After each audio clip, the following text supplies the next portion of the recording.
Hello नमस्कार साथियों, स्वागत है आप सभी का ज्ञानार्थ एकेडमी के यूट्यूब चैनल पर। मैं इनके प्रजापति स्वागत करता हूं आप सभी का।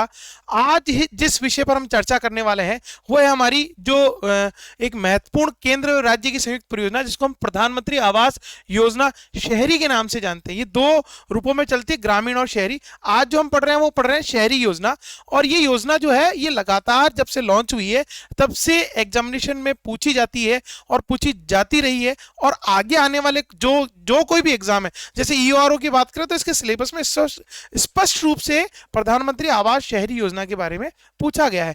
तो निश्चित ही ये आगे आने वाले जितने भी एग्जाम है, आरएसएसआई, जो भी एग्जाम आपको देखने को मिलेंगे, उसमें केंद्र व राज्य की जो योजनाएं होती है उसमें ये योजना जरूर पूछी जाती है। तो आज का जो ये वीडियो बहुत महत्वपूर्ण होने वाला है, पूरा देखिएगा वीडियो को और अपने साथियों के साथ शेयर भी कीजिएगा। चलिए बढ़ते हैं आगे और देखते हैं इस योजना के प्रमुख घटक क्या क्या है। देखते हैं, सबसे पहले बात करें हम कि प्रधानमंत्री आवास योजना शहरी जो है, इसका जो ध्येय वाक्य है, जो बहुत बार एग्जाम में पूछा गया है कि इसका जो ध्येय वाक्य क्या है, इसका ध्येय वाक्य है हाउसिंग फॉर ऑल, मतलब सबके लिए आवास। इसका मतलब ये हो गया कि ऐसा कोई भी व्यक्ति जिसके पास अपना खुद का पक्का आवास नहीं है, उसको अपना आवास उपलब्ध कराया जाए। आगे बढ़ते हैं। प्रधानमंत्री आवास योजना शहरी आवास व शहरी मामलों के मंत्रालय भारत सरकार द्वारा क्रियान्वित है। मतलब कि इसके अंदर आवासन और शहरी मामलों का जो मंत्रालय है भारत सरकार का, उसके द्वारा ये जो योजना है वो आयोजित की जा रही है, क्रियान्वित की जा रही है। भारत सरकार का प्रमुख मिशन 25 जून 2015 को शुरू किया गया। इसका मतलब है इस योजना की शुरुआत कब हुई? 25 जून 2015 को।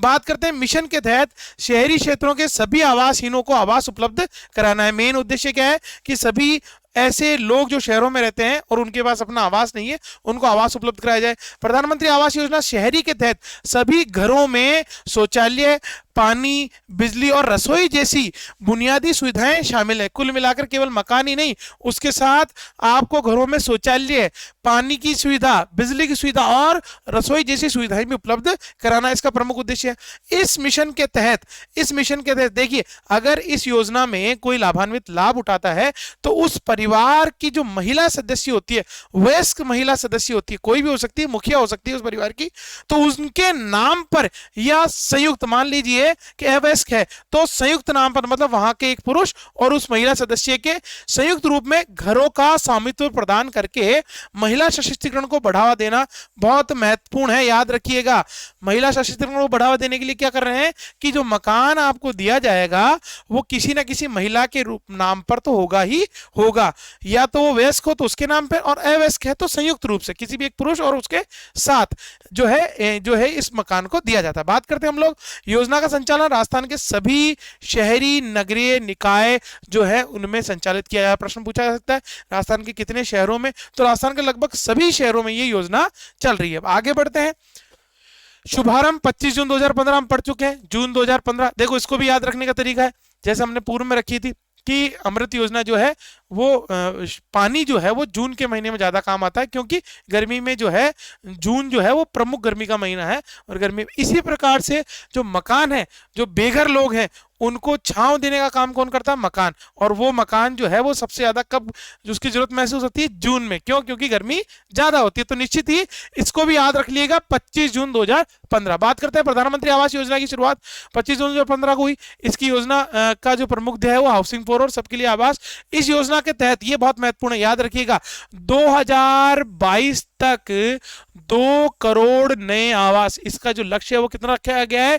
2 करोड़ नए आवास बनाने का लक्ष्य रखा गया है, आवासों का निर्माण करने का। योजना में 1 मार्च 2024 तक, अभी इस योजना को बढ़ाया गया था 1 मार्च 2024 तक इसको बढ़ा दिया। 2022 में ही समाप्त हो गई थी, पर इसके 2 साल और एक्सटेंशन करके 1 मार्च 2024 तक इसको बढ़ा दिया गया। बात करते हैं नोडल विभाग कौन है? आवासन में शहरी कार्य मंत्रालय इसका नोडल विभाग है। क्रियान्वयन की बात करें तो योजना को लागू करने में भारत सरकार के आवासन एवं शहरी मंत्रालयों द्वारा राज्य व केंद्र शासित प्रदेशों के के संबंधित शहरी स्थानीय निकायों के माध्यम से इस योजना का क्रियान्वयन करवाया जाएगा। इसका मतलब ये हुआ कि कोई व्यक्ति अगर किसी शहर में रहता है और वो इस योजना का लाभ उठाना चाहता है तो वो आवेदन कहाँ कर सकता है, ये आवेदन कौन करवाएगा, उसका लाभ कहाँ से प्राप्त होगा, तो वो होगा शहरी स्थानीय निकायों से, मतलब नगर निगम, नगर परिषद, नगर पालिका जो होती है उनके माध्यम से ये जो है आवास उपलब्ध कराया जाएगा। आवेदक की पात्रता की बात करें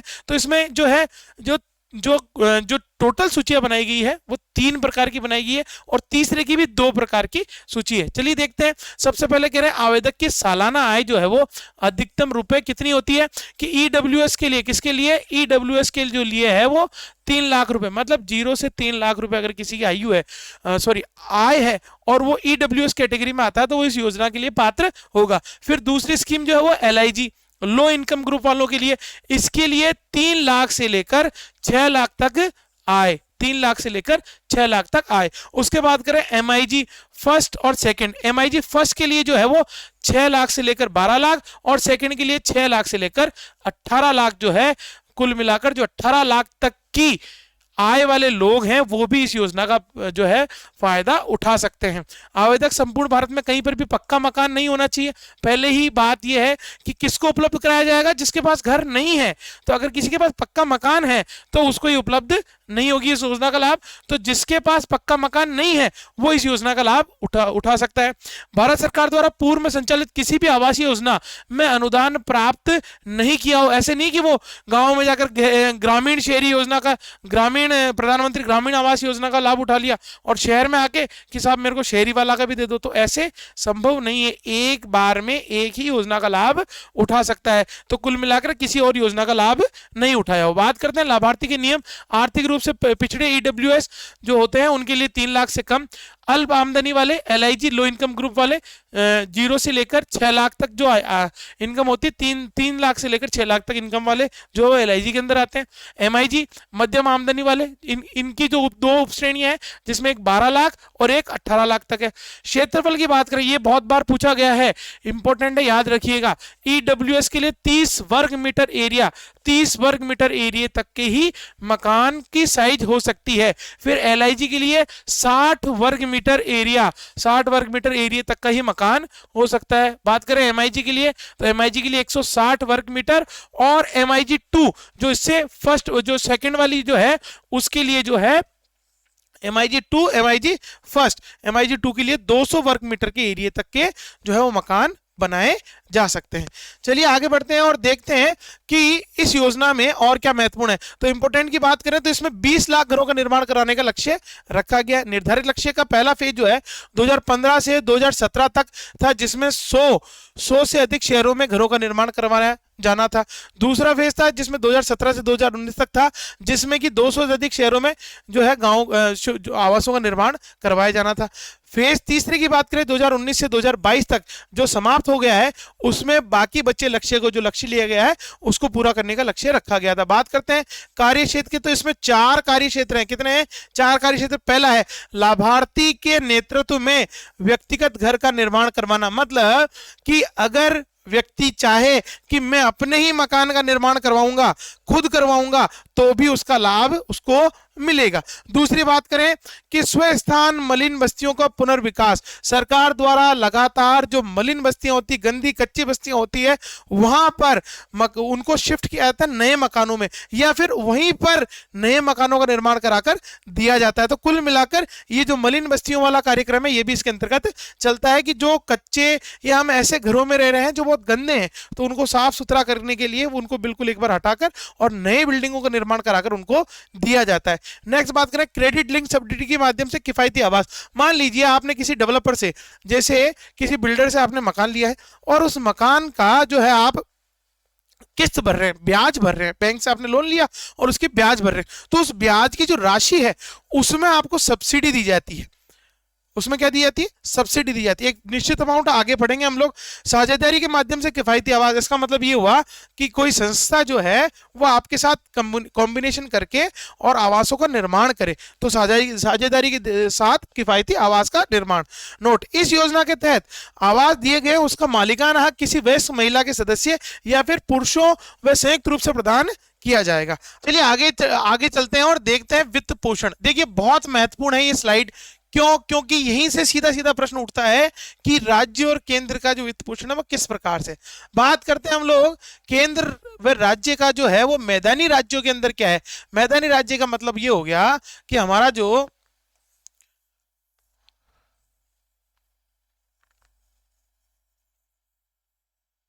ये हमारा जो भारत है, इस भारत के वह राज्य जो ये पर्वतीय क्षेत्र को छोड़ दें तो ये जो पूरा मैदानी भाग है, इस मैदानी भाग के जो राज्य हैं, इस मैदानी भाग के जो राज्य हैं, इन राज्यों का वित्त पोषण। इसके अतिरिक्त ये जो हमारा पठारी भाग है, इन राज्यों का भी वित्त पोषण, मतलब जो प्लेन वाला इलाका है उसका वित्त पोषण। क्यों? देखिए ये जो है ये योजना आवासों से संबंधित है। किससे है? आवासों से। और आवासों में जो है वो जो है भौतिक जो विशेषताएं होती है क्षेत्र की, वो बहुत महत्वपूर्ण होती है। क्यों? कहीं पर ऐसा होता है जैसे आप मैदान में अगर मकान बना रहे हैं आपका, तो आपको जो है पानी और मिट्टी और जो ईंट और जो भी चाहिए आपको बहुत इजीली अवेलेबल हो जाता है।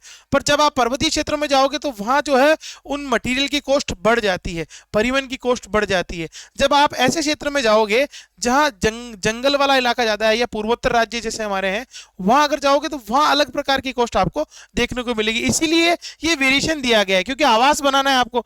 तो मैदानी राज्यों की बात करें तो वहां का जो है वो है 60-40, और हमारे राजस्थान का भी कितना है? 60-40। बात करते हैं हम उत्तरी पूर्वी राज्यों, ये केवल शहरी का है, याद रखिएगा, क्योंकि हम क्या पढ़ रहे हैं? शहरी योजना।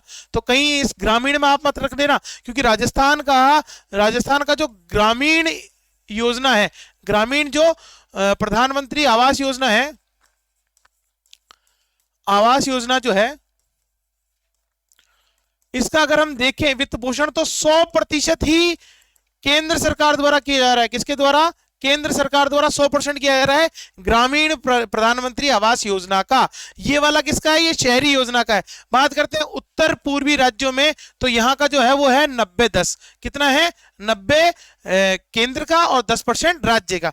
और बात करें हिमालय वाले क्षेत्रों की या हम करें पर्वतीय क्षेत्रों की, जिसमें हिमाचल प्रदेश आ गया, जम्मू कश्मीर आ गया, उत्तराखंड आ गया, इनकी जो है इनकी भी कितनी है? 90-10 है। तो कुल मिलाकर मैदानों वालों का 60-40 है और बाकी का 90-10 है। और ग्रामीण योजना का, प्रधानमंत्री आवास योजना ग्रामीण का 100% जो है वो जो है केंद्र सरकार द्वारा वित्त पोषित है। तो ये बहुत महत्वपूर्ण था आपके लिए। चलिए आज जो हमने ये योजना आपको बताई है, इसमें से आपको निश्चित ही बहुत सारे एग्जाम में बहुत सारे प्रश्न देखने को मिलेंगे। हमारे साथ जुड़िए, चैनल को लाइक कीजिए, सब्सक्राइब कीजिए और ऐसे ही आगे बढ़ते रहिए। जय हिंद साथियों।